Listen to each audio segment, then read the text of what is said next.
Good morning and welcome to the February 2011 TV Toastmasters International Speech and Evaluation Contest. We have a little different format that we're going to be following today, so I hope that it's something that you all find interesting and entertaining. We have a couple of speech contestants for our international speech portion of the program, and then we also have evaluation contestants. I'd like to welcome our visitors who are here with us in the studio today. We have as our Toastmaster guests Sue Cheney, Joel Selmeier, Joni Buchanan, Rita Reese, and Joel Schwerling. We also have some non-Toastmaster guests with us here today, and we are extremely happy to have you here. Kathleen Fry, Kelly Ross, and Veronica Noble. Veronica is helping us with our camera work today. The winners from today's contest will be going forward to the Area 36 contest, which will be held March 17th, that's a Thursday, at the Milford, Miami Chamber meeting location. That meeting will start at 6:30 p.m., and that is where our winners from today's contest will be competing at the area level. I would encourage all of you to consider going to that contest because we as area judges, or area governors always appreciate having extra Toastmasters to help with judging, timing, and the other details that are required for running a contest. Our Toastmaster for today is James Brenza.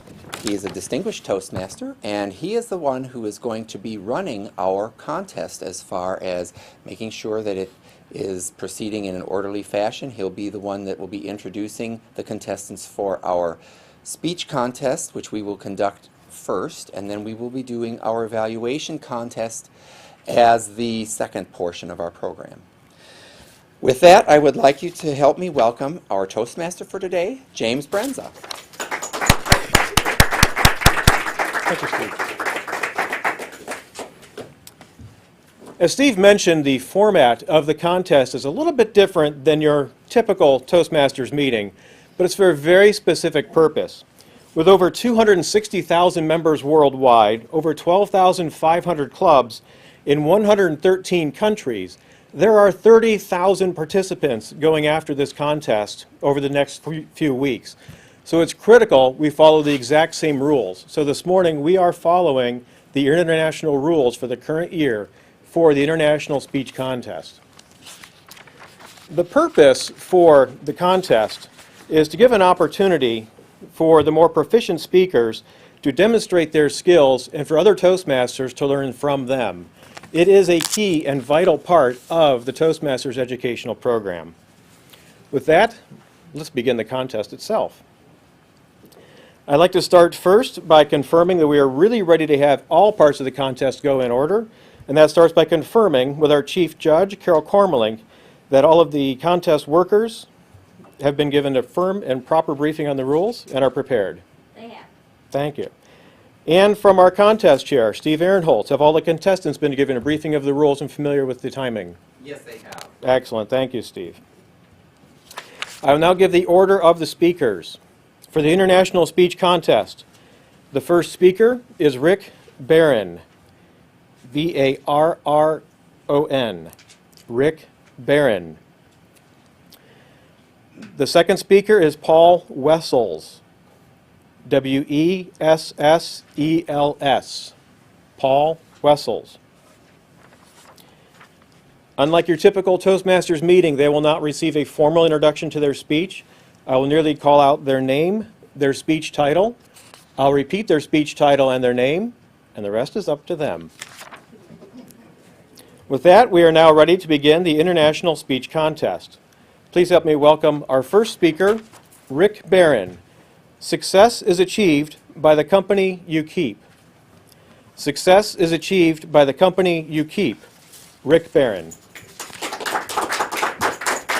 Thank you, James.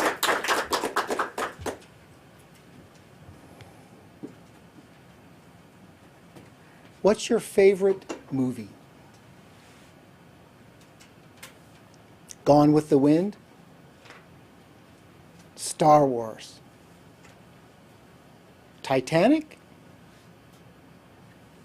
I had an opportunity to rewatch 3 of my very favorite movies this week and learn something from seeing one of them that I'd like to share with you here today. First one was Under Siege. Steven Seagal is a lowly cook who retakes the USS Missouri from arms thieves. The second one, Pretty Woman.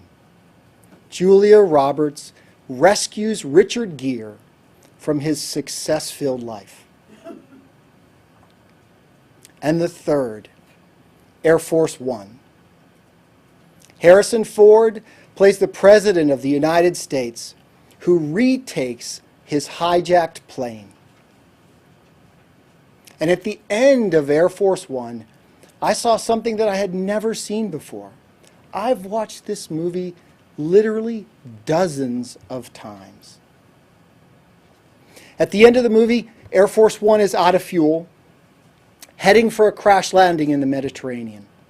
There's a rescue plane that's flying right by them, and they're tied by a cable.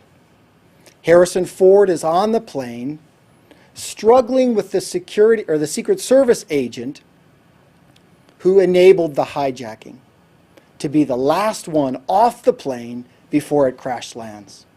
As the two of them struggle, the rescue plane pulls away and the cable separates from the plane. Harrison Ford reaches out and grabs the cable and is freed from the airplane. Now, the President of the United States is being drug along at 200 knots behind this rescue plane. And all the crew of the plane could do is just start reeling him in. They slowly pull him in, and as he gets close, 2 of the crew members reach out, pull him onto the back ramp of the plane, and that's when it happened. One of the other crew members makes an announcement that states, Liberty 24 is changing call signs. Liberty 24 is now Air Force One. Same plane, same crew, same mission, but by the addition of a single passenger, this plane was elevated to the premier status within the Air Force, that to Air Force One. And as I thought about that, I came to understand, or I came to realize, that a single person can change our lives. That success is achieved by the company we keep. That's right. Success is achieved by the company you keep. One person can help transform a procrastinator into an action-oriented results specialist. Someone who is gripped by fear into someone who is willing to accept and take risks. Someone who blames their lot in life on everyone else and everything, to someone who takes responsibility for themselves and their results. But how do we do this? How do we find this single person that may be able to transform our lives? It requires action. Action on our part. We need to do something to elevate the quality of the people that we spend time with. And I can do that by what? By joining a networking organization, by joining a club, by joining some professional organization, or if need be, I can pull out my checkbook and I can write a check for a personal coach or mentor. Some people believe that luck defines success. But if you look at that Air Force crew, it wasn't luck. They created their own luck. Sure, they were in the right place at the right time, but they took advantage of being in the right place at the right time. They put everything they had into rescuing the president and the first family off of Air Force One. And when they finally pulled him on to the back of that plane, they humbly accepted the honor that they had earned. Success is achieved by the company you keep. Who will you add to your team today to help elevate you to the success that you desire? Thank you. Mr. Toastmaster.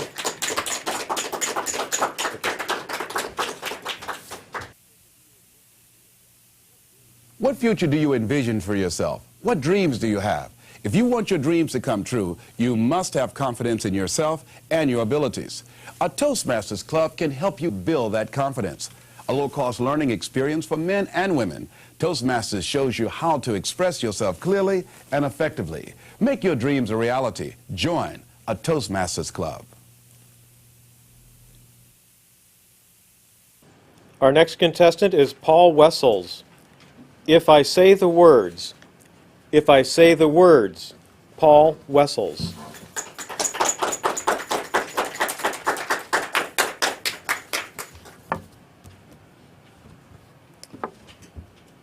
If I say the words salesperson, selling, sales, what comes to your mind? Is it a telemarketer? Somebody selling cars?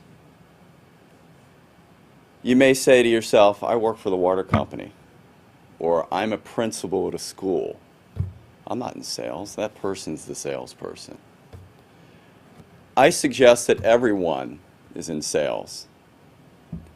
If you're involved in communicating your ideas like we're doing here at Toastmasters, you're in sales. If you find yourself trying to persuade your spouse or maybe a friend to go to a restaurant or make a major purchase, you're in sales.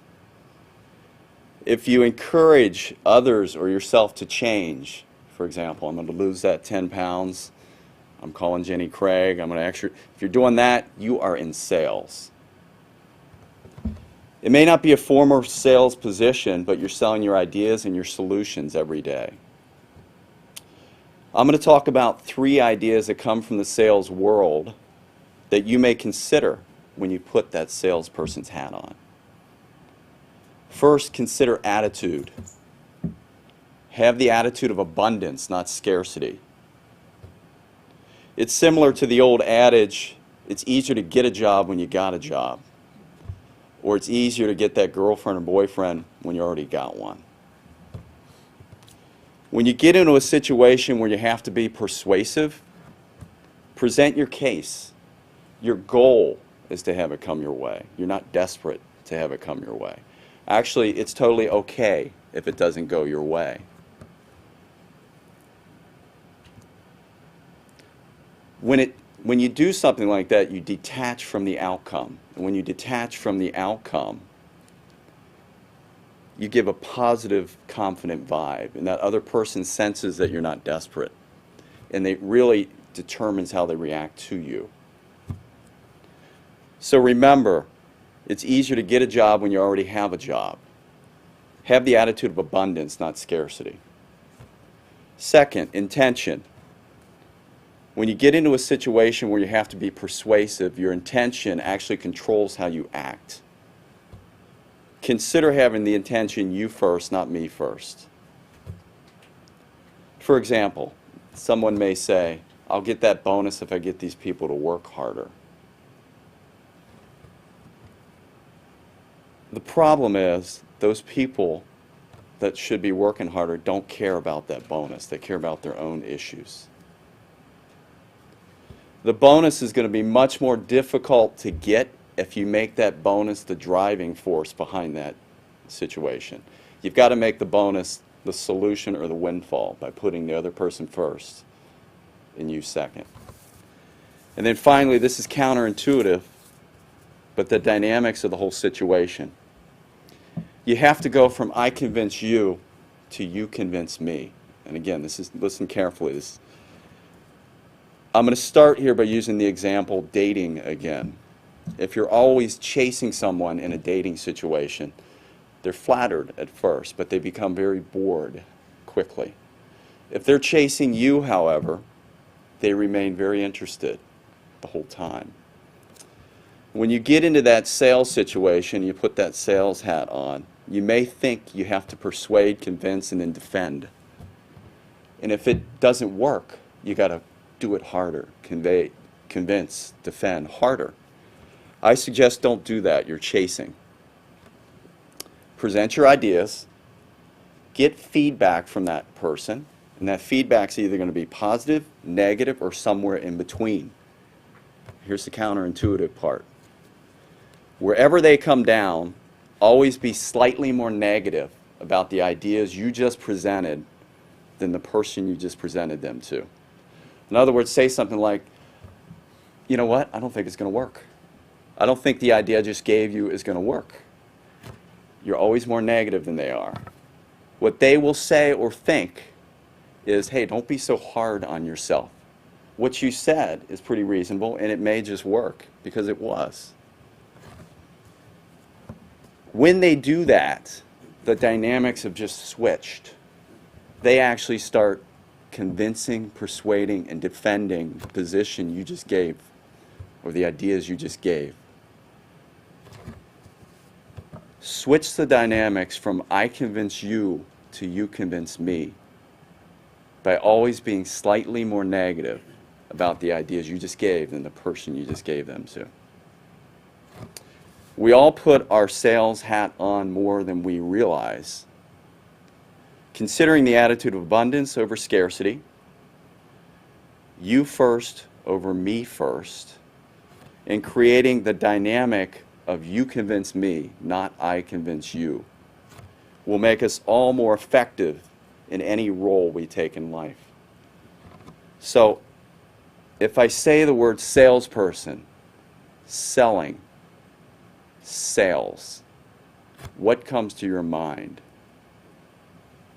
I suggest the first thing that should come to your mind is yourself.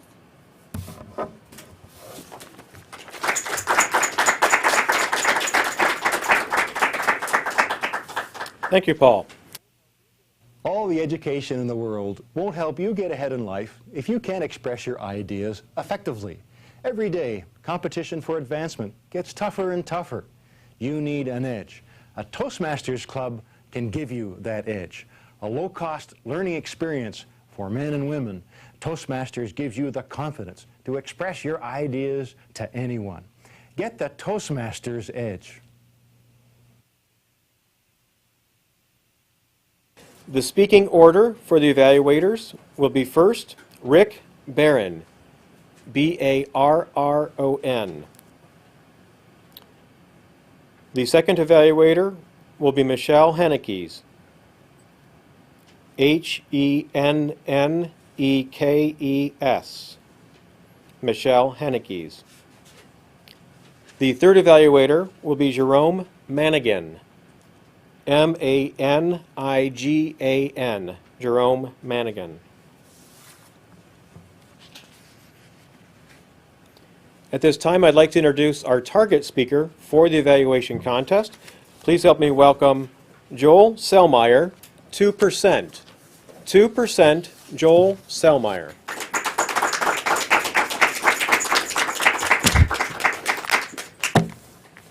We're going to choose two of you to be captains of teams. You're going to want to choose your teams carefully because the losing team's captain either gets bankrupted, disabled, or killed.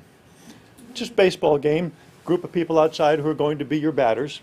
We're going to give you a sheet that tells you their batting averages. Oh, you should know that they keep their own batting averages, and as a rule, they only record 2% of their strikes. They all look like Babe Ruth on paper. You like this game? Does it sound like anything in your normal life? Where else does everybody look like Babe Ruth and record only 2% of their strikes? Healthcare. It's the truth. If you have any doubt, if you work in healthcare and you say, my experience isn't that, go here.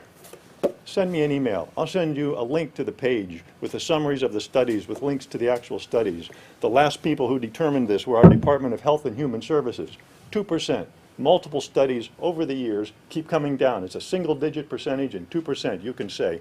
How can you choose batters when they only record 2% of their strikes? Some of them haven't been on base in a year. You can't tell that from the record.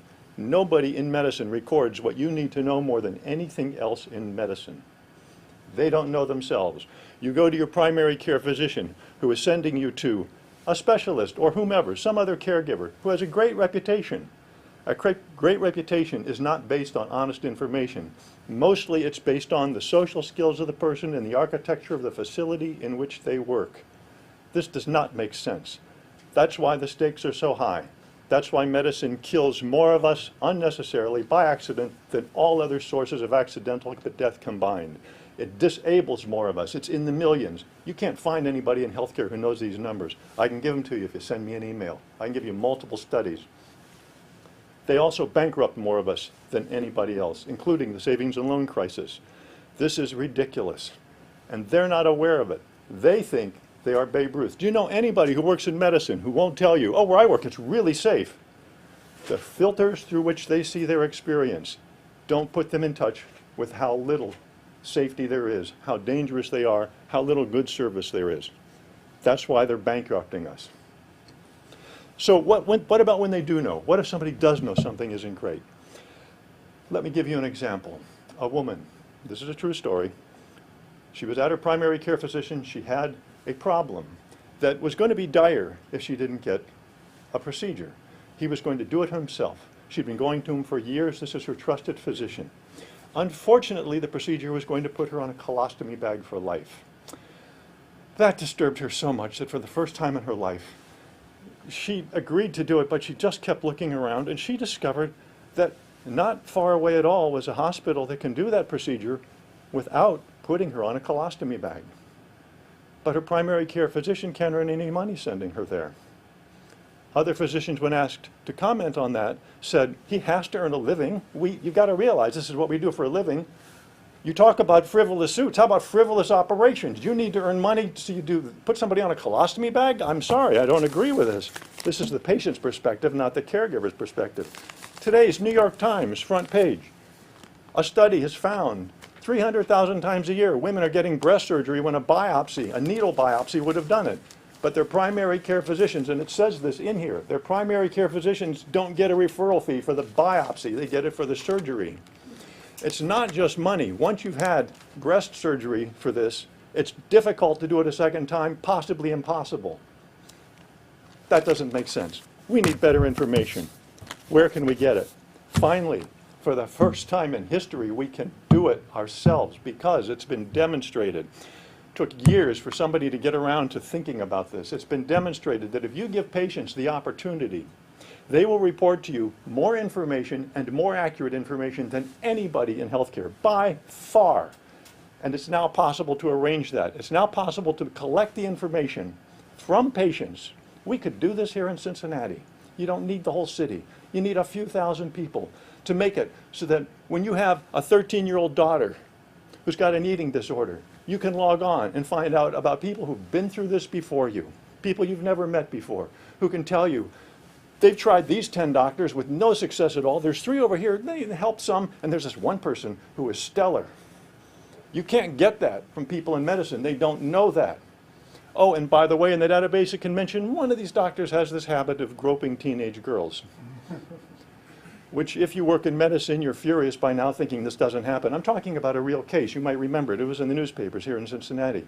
This guy did this for years. The girls, from the very beginning, complained individually. They went to the police. They went to the state medical board. They tried to get lawyers. They tried to talk to the press. Anytime something goes wrong in medicine, the experience of the victims is nobody listens. There's nobody to complain to. Nobody will help. You're alone, and they close the circle around you to make sure nobody does pay attention to you. You can't get it in the record if you try. If this were a group, oh, by the way, that guy, he finally got caught because there were so many victims after enough years, they bumped into each other socially. Well, how many hundred victims do there have to be to bump into each other socially?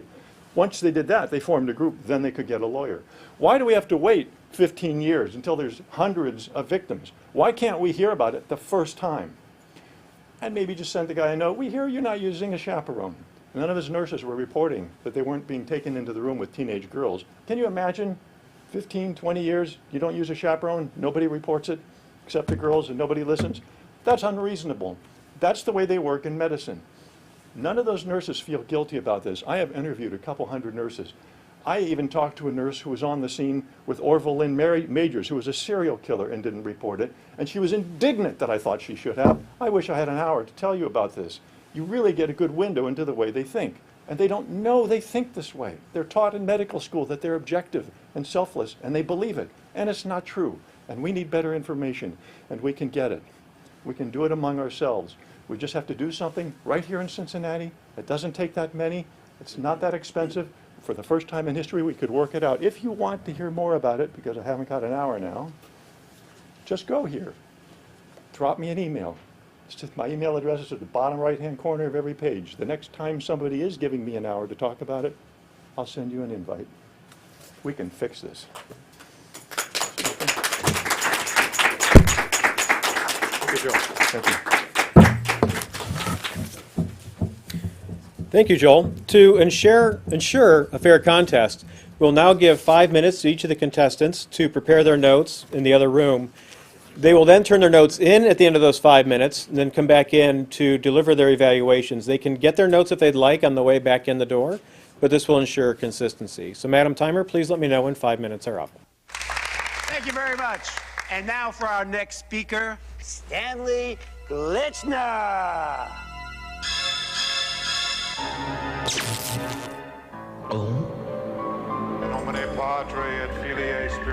Speaking in public doesn't have to be a death sentence. At Toastmasters, we can help you overcome your fears.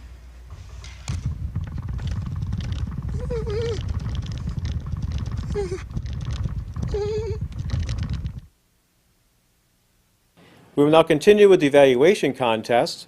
As all the other contestants are out of the room, we can now call upon our first contestant to evaluate Joel's speech. Please help me welcome Rick Barron. Rick Barron. Thank you, James. My objective here is to evaluate Joel's speech, to provide him some feedback about what he did well, and to give him a little bit of food for thought about improvement areas. The objective of Joel's speech was around telling us about the situation that exists in the healthcare industry, the disparity that exists between situations where we're used to seeing very strict reporting of statistics and results with the dichotomy that apparently exists in the healthcare business, where much of that reporting goes undone, not even done. You can tell that this is something that he's very passionate about. You were very passionate up here. Almost seems like it's something that you had personal experience with. It also appeared that your objective was to get us to take action, to initiate change, to do something about what you were telling us. You were very comfortable up here, didn't use any notes. You used good examples and statistics, things that helped make it very personal to each of us as we were sitting there. Specifically, the example about the primary care physician in the bag was all something that we could understand. Carrying this bag for the rest of my life, as opposed to going down the street to another hospital to not have to have that. Very, very personal. And also the example about the physician who was not having a chaperone. Something that parents could very much deal with as well. There were two areas for improvement, Joel, that I saw in your speech. The first was in the introduction. As you started off talking about the team captains and Babe Ruth, I was a bit lost. And it took me a little while to really get on track with where you were. And so maybe if you were able to just state your objective, what we're here to do, what I'm trying to accomplish, and then went into the sports analogy, that personally would have helped me kind of get right on track with you as you started. I thought we were ready to play some game, and it took me a little while to get on track. The second was in the closing. The closing, you use the visual aid, very good use of the visual aid, but you didn't help me make it personal there. Call me, visit my website, send me an email, but I would have liked to see something a little bit more personal that helped make it something actionable for myself. Overall, the objective of taking action, I think, was one that people could relate to. It was a topic that was very personal and relevant today, and it was an outstanding speech. Thank you. Thank you, Rick. Our next contestant evaluating Joel's speech will be Michelle Hennekes. Michelle Hennekes. Thank you, Mr. Toastmaster. Fellow Toastmasters, guests in our studio audience as well as at home, and especially Joel. So Joel, you had a fantastic opening. You caught my attention right away, and I think you caught the intention of the audience. You got us interested in what is he going to talk about? And you really led into your speech with passion, with just enthusiasm. You used your visual aids great. You held them up here. You held them, let us all kind of take it in. You held your newspaper over to the side, and you really let us understand why you had those visual aids there. The only area that I would suggest for improvement would be is to just slow down a bit. You spoke pretty quickly, so it was a lot of information, and it took me a while to kind of take it all in. So if you could just slow down a little bit and let the message sink in, I think you would get your message across even better. The only other thing as well is that you did forget one part. You took a step back. I think if you would have continued to move into the rest of your speech, we wouldn't have noticed that you forgot to tell us about the gentleman who got caught. So just a little tip there. But again, you were very passionate. You had credible sources, very vivid and confident in yourself, and I think it was very, very interesting for all of us. So great job, and look forward to hearing you speak again.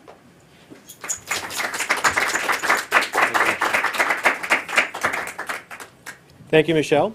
Our final contestant evaluating Joel's speech will be Jerome Manigan. Jerome Manigan.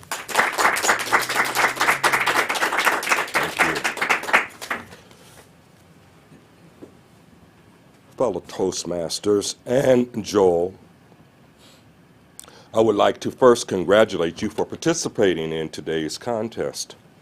Your participation demonstrates your commitment to developing the requisite skills necessary to be an excellent communicator. In preparing my evaluation of your speech titled 2%, I looked at speech-making qualities that are common to all good speeches: content, body language, appearance, vocal variety, topic interest, and the passion you displayed about the topic. Here is my assessment.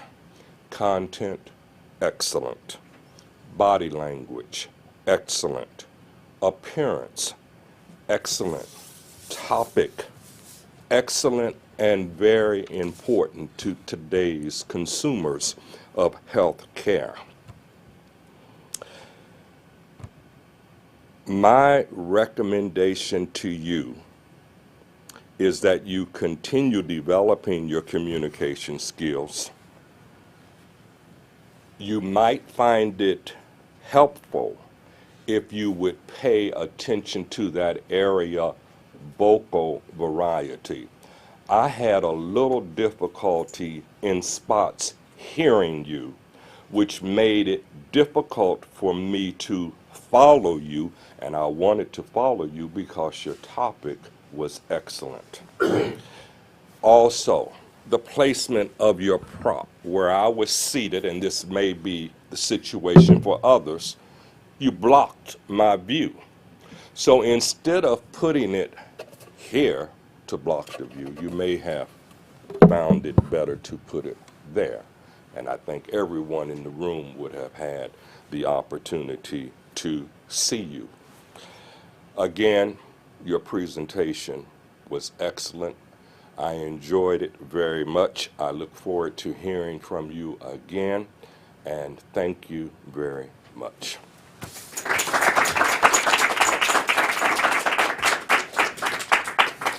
Thank you, Jerome. I'd like to begin tonight with a little joke. This guy, he's a farmer, and he says, "Hey, hello, sorry." But seriously, folks. Speaking in public is no joke. Doctor says, chicken says. For help, call Toastmasters, the public speaking support group. The chicken. I see the Chief Judge has collected all of the ballots. Please join me in thanking all of our contestants today.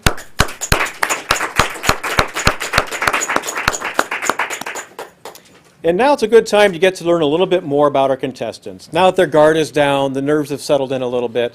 Let's actually hear first from the target speaker for the evaluation contest. Please help me welcome Joel Selmeier. Joel, thank you for stopping by today. We appreciate your visit. And what club are you a member of, and how long have you been in Toastmasters? NIOSH Toastmasters, although I don't work at NIOSH. And I've been there for 4 or 5 years, I guess, now. And it seems you have what we might call a little bit of passion for your 2% cause. How long have you been pursuing that passion? More than a decade. More than a decade. Mm-hmm. What do you think are some of the vital next steps for our governors to take? For our governors to take is to stop imagining that they're going to regulate or educate the healthcare industry to behave better, to stop imagining that when, like as they said to Obama, healthcare executives said, oh, we'll institute some efficiencies, just talk about insurance. You don't need to worry about us in the next election. To just realize these guys have no idea what they're talking about. Healthcare is going to keep spiraling up in cost. And for the last decade, there have been so many patient safety initiatives made. Every hospital's got one. The unnecessary death rate has not changed at all. They're tweaking a system that is murderous. We just need to stop that. We have to do it on our level. We got to get the patients to have information and be able to be intelligent, informed buyers. You cannot be that when you get information from them. We have to get it from ourselves. We're the only objective source. So to close out, what's the next best action for me to take this afternoon? Go to my website, send me an email. I had that sense that was coming. Thank you, Joel.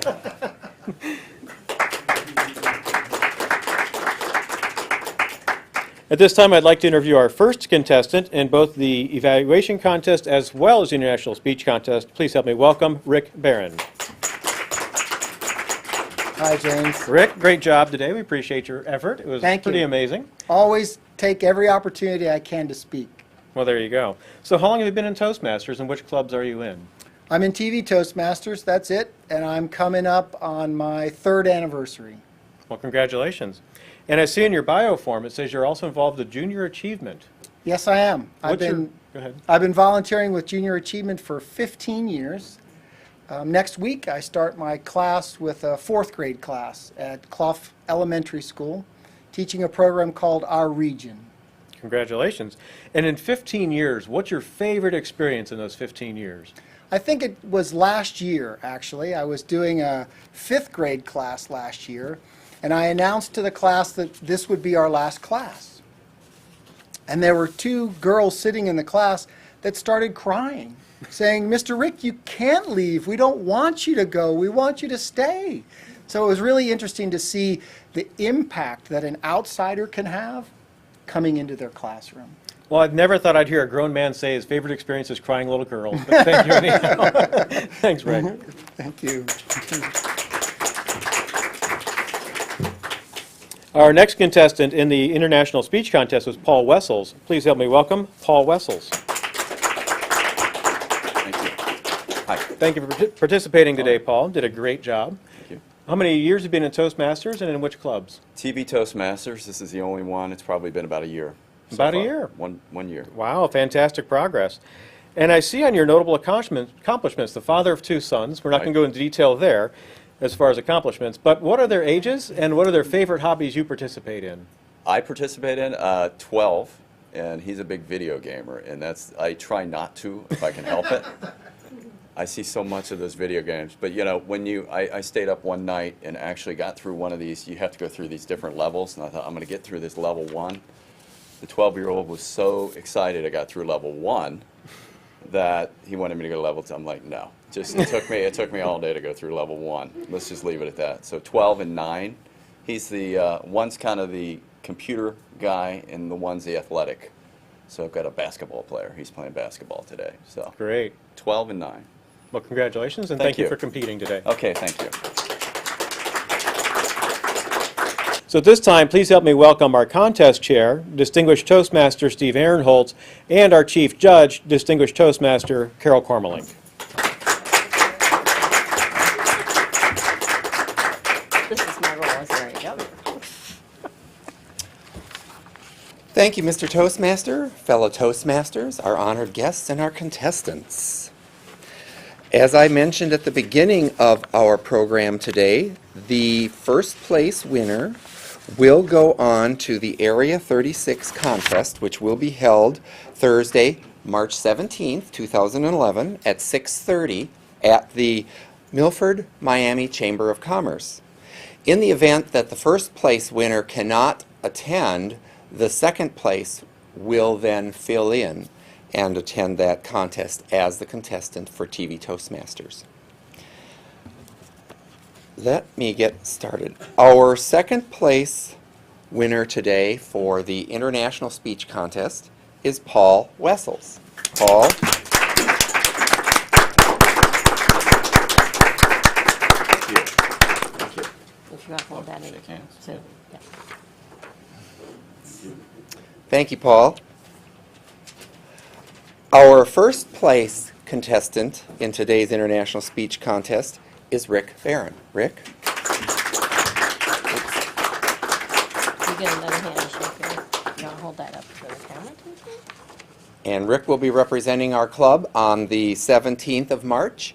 And in the event that he can't, Paul will be your replacement. Good luck to both of you. Thank you.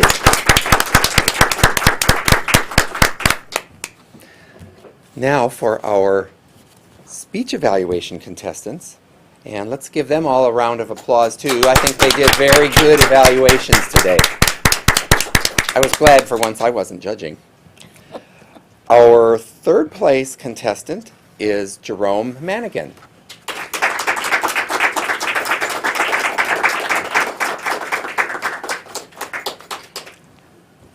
Our second place contestant today is Michelle Hennekes.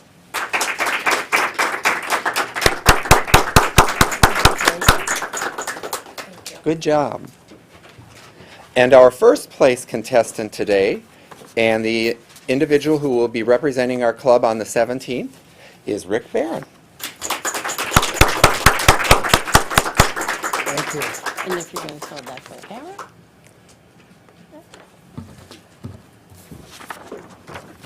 As I mentioned, please consider joining us on the 17th of March for the Area 36 contest, International Speech and Speech Evaluation Contest. And again, that will be at 6:30 on Thursday, the 17th of March. Let's give another round of applause for all of today's contestants. I think they all did a very good job. And I'd like to thank our target speaker today. Thank you, Joel. And our Toastmaster for today, James Brenza. Good job. Thank you.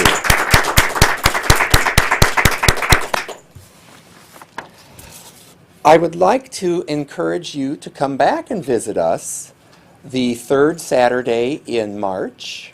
We meet at 7850 5 Mile Road at the Anderson Center, starting at 9 o'clock. And we will have a regular meeting on the third Saturday in March. Please consider visiting us. We'd love to have you here. We love to have you looking in as our at-home audience, but we'd like to meet you in person too. I'd also like to recognize once more today's guests that are here in the studio with us. Our Toastmaster guests are Sue Cheney, Joel Selmeier, Joni Buchanan, Rita Reese, and Joe Schwerling. as well as our non-Toastmaster guests who are visiting us for the first time today, Kathleen Fry, Kelly Ross, and our camera person assistant, Veronica Noble. Thank you all for coming.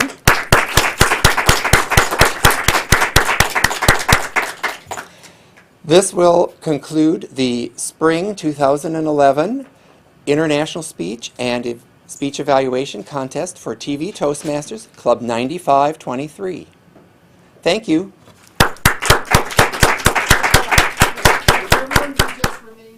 All the education in the world won't help you get ahead in life if you can't express your ideas effectively. Every day, competition for advancement gets tougher and tougher. You need an edge. A Toastmasters Club can give you that edge. A low-cost learning experience for men and women. Toastmasters gives you the confidence to express your ideas to anyone. Get the Toastmasters edge.